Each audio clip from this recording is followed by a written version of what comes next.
Hey gamers, today I am going to talk to you about the PlayStation 5 and which one you should really get. And what I mean by that, if you haven't been keeping up with the news, is that there's two different types of PlayStation 5. There's the type that does not have a CD drive, and then there's the type that does have the CD drive. And on the surface, this just seems like one little part that's just out of the cheaper one, and it doesn't seem like a big deal, but it could be a massive deal depending on how you use your PlayStation 5. So number one, and the most important, if your PlayStation is the masterpiece, center of everything for your TV, then I would suggest getting the one with the CD Blu-ray drive. The reason for this is because if it's the center of everything in your TV setup, your home theater setup, then by putting this in without a CD drive, you're now losing a Blu-ray player, so you can't play your movies if you have any Blu-rays still around. And then also, you're going to be missing any of your old PlayStation 4 games, PlayStation 3 games, because now this thing is now backwards compatible, which is fantastic. PlayStation 4 was not backwards compatible. So, with the CD drive, you can play your older games, which is great. It's fantastic. That's what we wanted in the PlayStation 4. Now, the other main aspect behind this is if you get the one without the CD drive, you are missing out on the fact that you're not going to be having the ability to play your old PlayStation 4 games that you have on disc.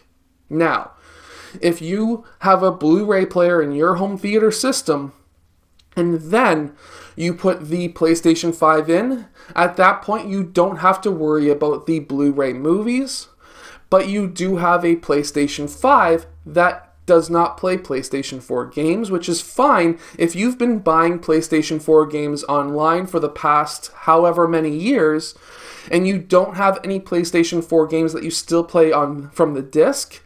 Then you can go on get the cheaper version of the PlayStation and save that $100 and something to be put towards games, which is fantastic. I run a investing YouTube channel as well, and I'm always all about conserving money. I wouldn't say saving money because you don't necessarily want to save money when interest rates are nothing, but when you want to conserve money to use that money to make you money in other places, then the PlayStation without the disc may be a great option if you've been buying all of your content online for the last couple of years.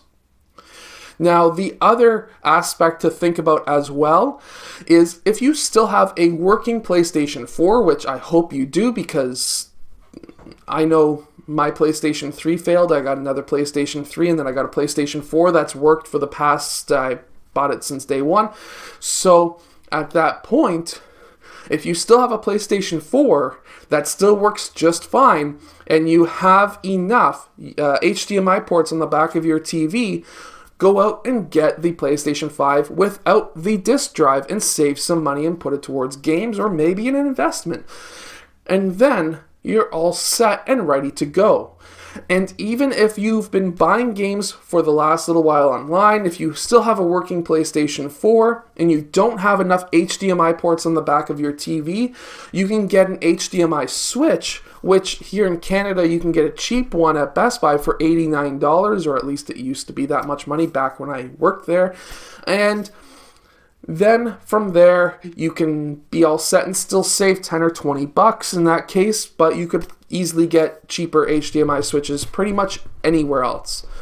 So there's a couple of different options for you. Now, I hope that this video is giving you a little bit of information on the differences between the two systems and some of the cases that you may be facing as to which one to really decide to buy. If it has helped you, comment below and of course hit that like button and subscribe. I'll see you guys in my next video.